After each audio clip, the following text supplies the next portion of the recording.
The Green Mile, the 1999 emotional freight train disguised as a prison movie. It's one of those films that sneaks up on you.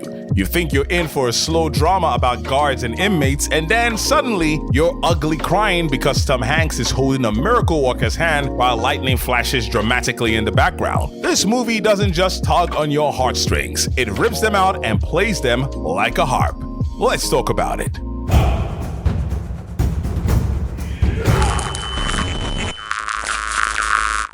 The Green Mile began fittingly as a story by the master of all things hunting and human, Stephen King.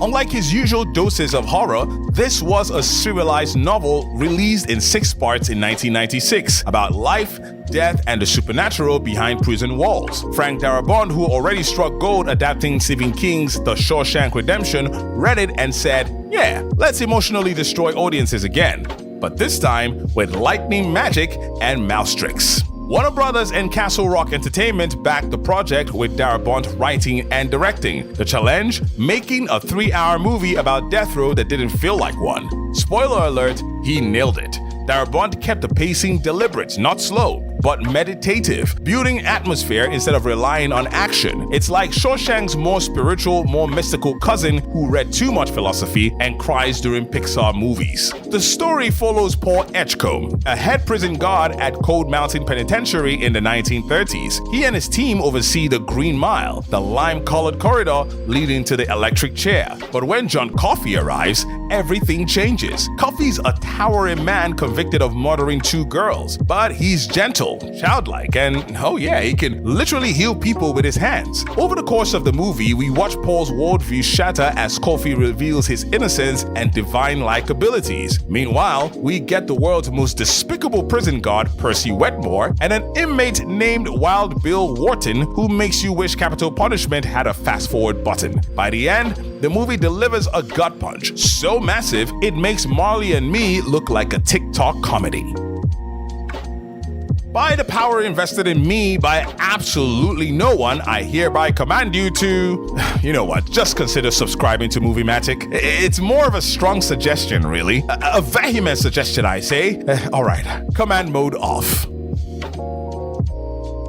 Tom Hanks is unsurprisingly perfect as Paul Edgecombe. Stoic, moral, and quietly heartbroken. He's the moral compass of the film, even as he's forced to carry out the worst parts of his job. Clarke Duncan, though, that's the soul of the movie. His performance as John Coffey is so tender and powerful that it earned him an Oscar nomination and a permanent place in cinema's Gentle Giant Hall of Fame. Duncan's Coffey isn't just a character, he's an emotional nuke in human form. The supporting cast is stacked too. David Morse, Barry Pepper, Jeffrey DeMunn, and James Cromwell all bring understated humanity to their roles. Doc Hutchison's Percy is so detestable that you want to throw popcorn at the screen, a testament to how well he plays human garbage. And Sam Rockwell? Absolute chaos as Wild Bill, stealing scenes like he was born to play the world's most deranged man-child. Frank Darabont adapted Stephen King's story into a screenplay that could have easily been a sermon on morality or a Nicholas Sparks-style melodrama. Instead,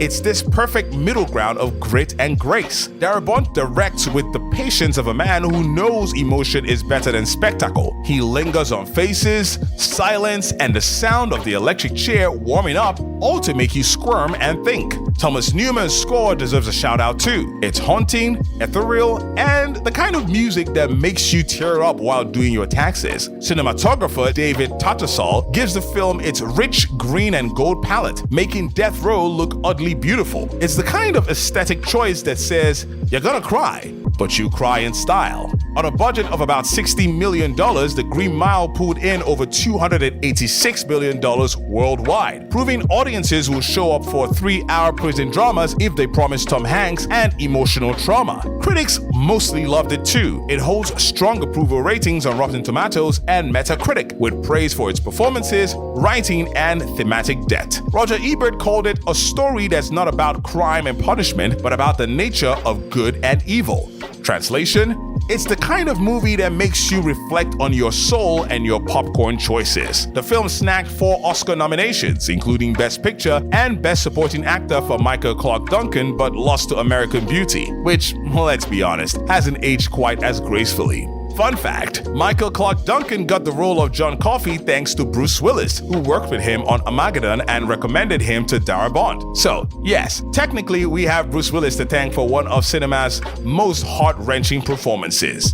Another tidbit, the mouse, Mr. Jingles, had his own animal trainer and multiple doubles. Those scenes took weeks to shoot. Imagine having to direct Tom Hanks and 6 mice with different personalities. Also, the electric chair, a custom-built prop that gave off real sparks. Darabont wanted the execution scenes to feel real and authentic.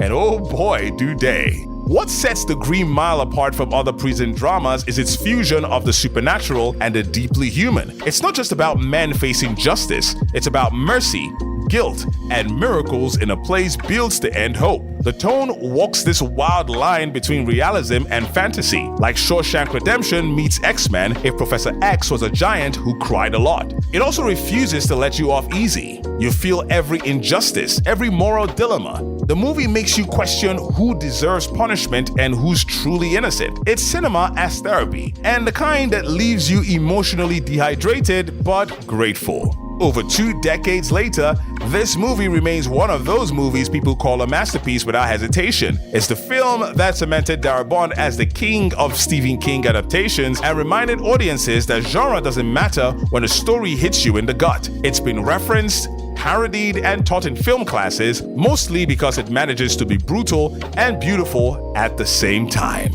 So, that's The Green Mile, the 3-hour emotional marathon that proves a prison movie can make you weep like a kid at the end of Toy Story 3. It's haunting, it's humane, and somehow life-affirming, even when half the characters end up fried in a chair. If you haven't seen it yet, grab some tissues, dim the lights, and prepare to have your soul rearranged. So, do you remember this movie? Did you like it when you saw it? Have you seen it at all? Let me know in the comments. Also, if you like what you just saw, please do like and share and subscribe to Movie-matic. We'd really appreciate it. And if you don't, thank you so much for watching this video to the end. All the same, you take care and have a great one.